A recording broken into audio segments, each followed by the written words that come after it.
भगवान शिव की बड़ी पावन कृपा है। भगवान शिव के नैवेद्य को, प्रसाद को हमें ग्रहण करना चाहिए या नहीं। शास्त्रों के प्रमाण में, वेदों में, शिव महापुराण में व्यास जी ने जो वर्णन किया है उसके अनुसार हम समझते हैं। ज्यादातर लोगों के मन में ये विचार रहता है कि भगवान शिव का हमें चढ़ा हुआ प्रसाद ग्रहण नहीं करना चाहिए। आइए शिव महापुराण के अनुसार हम श्रवण कर रहे हैं। सूत जी महाराज कहने लगे सोनकार ऋषियों से कि भगवान का जो प्रसाद है वो हमें ग्रहण करना चाहिए या नहीं। सोनकार जी ने प्रश्न किया तो वहां पर सूत जी ने कहा है कि भगवान शिव का प्रसाद कौन से शिवलिंग का ग्रहण करना चाहिए और कौन से शिवलिंग का नहीं ग्रहण करना चाहिए, ये इसमें वर्णन वेद रूप में बताया है। भगवान कहते हैं कि भगवान का जो प्रसाद है वैसे तो बहुत महत्वपूर्ण रखता है, बहुत ही बड़ा महत्व उसका। भगवान के प्रसाद से पाप ताप संताप सब दूर हो जाते हैं। प्रसाद के दर्शन मात्र से पुण्य की प्राप्ति होती है, इसलिए भगवान का प्रसाद तो ग्रहण करना चाहिए। बच्चते शिव नैवेद्य शिव सायो महात्मया। भगवान के प्रसाद प्राप्त करने से सायुज्य मुक्ति की प्राप्ति होती है। तो भगवान के प्रसाद की महिमा तो बहुत बड़ी है। भगवान के प्रसाद के दर्शन मात्र से पाप नष्ट हो जाते हैं, पुण्यों की प्राप्ति होती है, इसलिए भगवान के प्रसाद में ग्रहण करने में दोष नहीं है। लेकिन कौन से शिवलिंग का प्रसाद ग्रहण करना चाहिए इसका थोड़ा हमें विचार करना चाहिए। जिस घर में भगवान का चरणामृत नैवेद्य आता है वहां पर साक्षात भगवान का वास होता है और प्रसाद ग्रहण करने से भगवान की कृपा होती है, पुण्यों की प्राप्ति होती है, सावित्री मुक्ति मिल जाती है। लेकिन इसमें कौन सी शिवलिंग का ग्रहण करना है, कौन सी का नहीं करना, ये बात शिव महापुराण में व्यासी महाराज ने लिखा है, उसको हम श्रवण करेंगे। वेद व्यास जी ने वर्णन किया कि साले ग्राम भवे लिंगे रसलिंगे तथा ध्वजा आषाढ़े रायते स्वर्णे स्वर सिद्धा प्रतिष्ठते काश्मीरे स्फाटिके रात्ने ज्योतिर्लिंगे सर्वसः। भगवान वेद व्यास जी ने वर्णन किया। सूत जी महाराज कहने लगे कि सालिग्रामो भवे लिंगे, अगर शिवलिंग के समीप में सालिग्राम भगवान विराजमान है तो भगवान का हमें प्रसाद ग्रहण करना चाहिए। सालिग्राम के स्पर्श मात्र से वो प्रसाद श्रेष्ठ हो जाता, सर्वोत्तम हो जाता। इसलिए भगवान के समीप अगर सालिग्राम भगवान है तो उसमें से हमें प्रसाद ग्रहण करना चाहिए।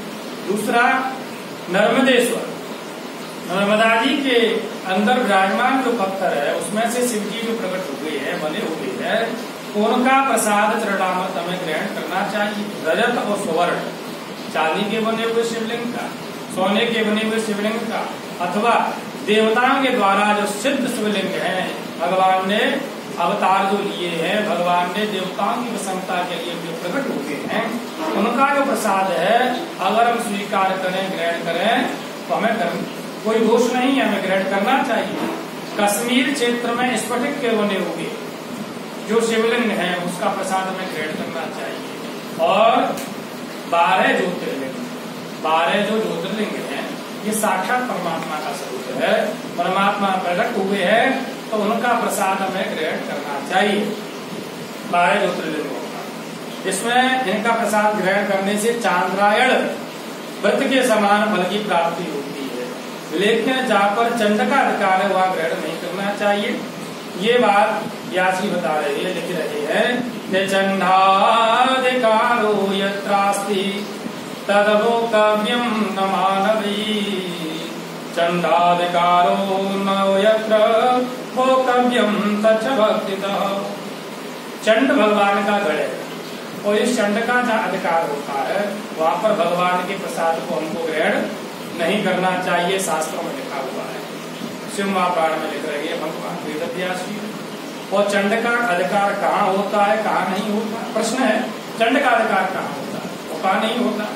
तो यहाँ पर श्री सूत जी महाराज कहने लगे कि बाण लिंगे चलो हे च सिद्धे लिंगे स्वयं भूमि प्रथमा सुवर्च स्वचरमा सर्वासु न चंडो धीकृतो भवे। एक तो भगवान के जो 12 ज्योतिर्लिंग हैं, दूसरा जो देवताओं की प्रसन्नता के लिए स्वयं परमात्मा प्रकट हुए हैं, नर्मदेश्वर भगवान जिन्हें बाणलिंग कहा जाता है। यहाँ पर चंड का अधिकार नहीं होता तो यहाँ पर भगवान का प्रसाद ग्रहण कर लेना चाहिए या चंड का अधिकार नहीं। पार्थिव पूजा में चंड का विशेष अधिकार होता है, अन्य जगह जो भगवान बने हुए हैं वहाँ पर चंड का अधिकार होता है, इसीलिए वहाँ पर प्रसाद ग्रहण कर नहीं करना चाहिए।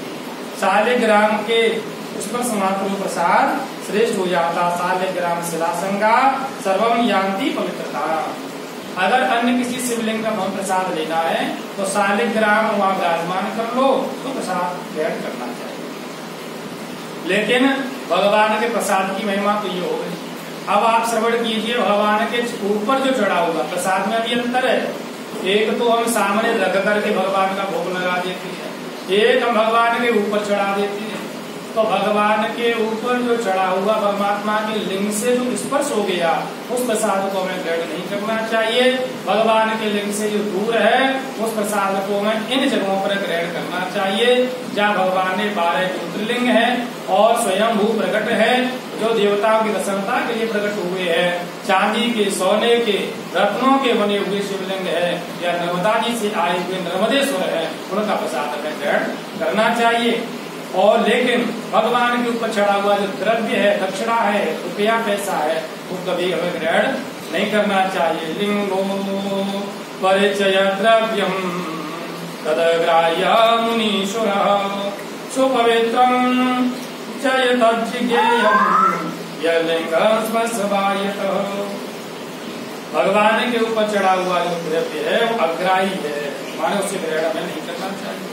ये तो भगवान के जो शिव भक्त होते हैं यानी भगवान के गण वही ग्रहण कर सकते, अन्य किसी को भगवान के ऊपर चढ़ा हुआ द्रव्य स्वीकार नहीं करना चाहिए। इसीलिए भगवान का जो नैवेद्य नर्मदेश्वर स्वयंभू प्रकट पारित इनका हमें ग्रहण करना चाहिए, अन्य किसी का नहीं ग्रहण करना चाहिए।